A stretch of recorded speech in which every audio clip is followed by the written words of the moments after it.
Welcome back YouTube to yet another video. Today we're going to talk about how to bulk.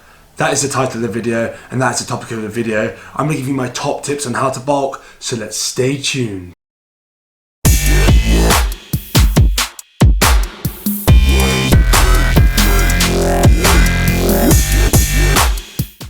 So how do you bulk? The first thing we think about is excess food. Eat as much as you can. Eat everything in your way. But that's not the best way to bulk. Well, I mean, for some people, they just like to eat whatever and then just put on the weight and adjust it accordingly by the scale and by the way they look. But there's two ways to bulk. So there's a clean bulk, which I'm a massive fan of. Obviously, you know, if you've been watching my other videos, my road to 100, that's pure clean bulk with a bit of cheating. And then there's a dirty bulk. A dirty bulk is pretty much eating everything in your way, not really tracking the calories and not counting anything along those lines even. So I opt for a clean bulk, but that's completely up to you. So the number one thing when bulking obviously is to make sure you're getting enough calories. It's the basic thermodynamics, so calories in versus calories out. So you want to be consuming more than you're burning, basically, in a nutshell. And it's a bit difficult to obviously gauge this unless you've done it before and you know what you're doing portion wise and how much food you should be eating and how much food is too much food. So the way I suggest doing it, you don't have to count for every even, just count for 2 weeks. Use a fitness tracker, well not fitness tracker, a meal tracker like MyFitnessPal, and then you type in your details, so you type in your weight, you type in your goal weight, and it tells you how many calories you're going to eat a day. You can do it by starting 0.25 kilograms a week and then change it to 0.5 if you're not gaining. Some people are hard gainers, which means they need to eat more to gain, and some people just gain really, really fast. So play around with that on MyFitnessPal, but like I say, use it for 2 weeks, then you understand how much you can eat in one day. Look at my video above for the importance of counting macros, in my opinion, and why you should count macros. But at least give it a 2 week trial just so you understand what exactly you're eating and how much to eat. I know this goes without saying, but make sure you're training and make sure you're training hard enough.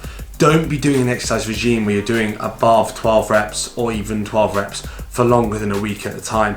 If the exercise regime is progressive, so it starts with 12 to 15 reps, then goes to 10 to 12 the next, and then say 6 to 8, then 3 to 5, I'm all for that. But never stick with a rep range of 12 to 15 or anything above 10 for longer than a week, because you want to be really breaking down those muscles and then you want to be repairing them as well with the food and obviously the rest.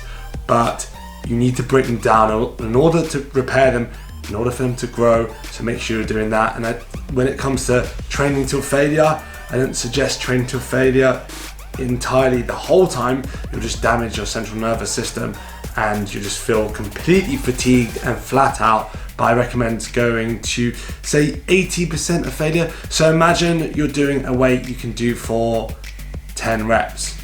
You might not fail on the last rep, but you probably would have to really squeeze, maybe cheat a bit to get the extra rep out. So I don't suggest doing that. I suggest doing it to the point where if I did one more rep, well, if you did one more rep, you'd have to cheat. So say the last rep is a struggle, but you don't have to incorporate maybe a swing if you're doing biceps, or moving your body too much if you're doing chest or anything like that. So with making sure you're eating enough, you need to eat the right things. So a lot of people overdose on protein, eat huge amounts of protein, place all the emphasis on protein when there's other macronutrients, obviously like fat and carbs. I'm one for more of a high fat, medium carbohydrate diet, but that's just me, that's my personal preference. But if you're bulking and you're a hard gainer, I'd say go with high carbs, go with medium to high protein and medium fat. You can work this out on MyFitnessPal, you can play around with the percentages, but I recommend a 20, 50 and 30 in favor of protein, carbs and fat for hard gainers. And for some people that gain fat easier, I recommend going with a higher fat and a bit lower on the carbohydrates. So I reckon around 30 to 40% carbs, then about 20% protein, then the rest in fat. And just play around with it, really listen to your body and have a look at yourself in the mirror.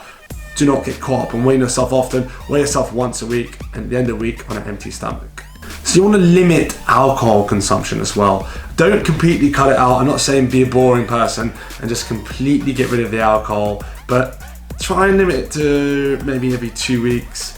I would say every week's a bit excessive. It interferes with sleep, and when you have less sleep, which is another point as well, for bulking you need to make sure you have enough sleep. When you have less sleep, obviously your testosterone's lower, and alcohol actually lowers your testosterone for up to 72 hours. So if you're gonna try and get that workout in, you're gonna feel a bit weaker and you're gonna perform not as well in the gym, and yeah, you know what that leads to. Less gains. When it comes to sleep, I did a video on sleep, on tips on how to sleep better, how to sleep deeper, but getting 6 to 8 hours, I would say more like 7 to 8 hours is so important when you're training, important for recovery, important for your hormone production and everything else in between. So make sure you're getting between 7 and 8. This is more important when you're training than when you're not. So make sure you're getting that sleep in. And if you're having caffeinated beverages, I wouldn't personally have them after 10, 11 a.m. in the morning. I know you're sleeping much later. People say 5 hours with caffeine. Caffeine's got a 24-hour half-life, but it just the amount in your blood slowly goes down, down, down, down, down. So you've obviously got a lot less within 5 hours afterwards, but you still have it in the bloodstream, and it can affect people in different ways. You need to make sure you're eating vegetables, get those micronutrients in. Micronutrients are so important when it comes to bulking, not just for the vitamins to help you assist muscle growth, but also to reduce inflammation. Reducing inflammation will also lessen the amount of time it takes to recover. So if you're working out, say 3 to 5 times a week, which I suggest to build muscle, at least 3 times a week, and 5 times a week is between 3 and 5 is a great number. So anywhere between that. So the micronutrients will lessen inflammation, meaning from workout to workout, your muscles will be less sore and ready for the next workout. So one of my final points is make sure you're drinking enough water. I did a video on the importance of water. Being dehydrated can affect your performance up to 2 to 5%, and you want none of that. You want to be able to perform your best each and every time you can. My very last point, and this is optional, I mean, you don't have to do it, but I suggest doing it. You want to get all the edge. Well, you want to get the largest edge on this as possible. So I suggest supplementing with creatine. I did a video on creatine, you can see above, so you can see how much to take and why it's important. This will truly help your energy in the gym, help your muscular energy. Watch my video and find out exactly why this is so important when bulking. Okay, so that's it for my top tips on how to bulk.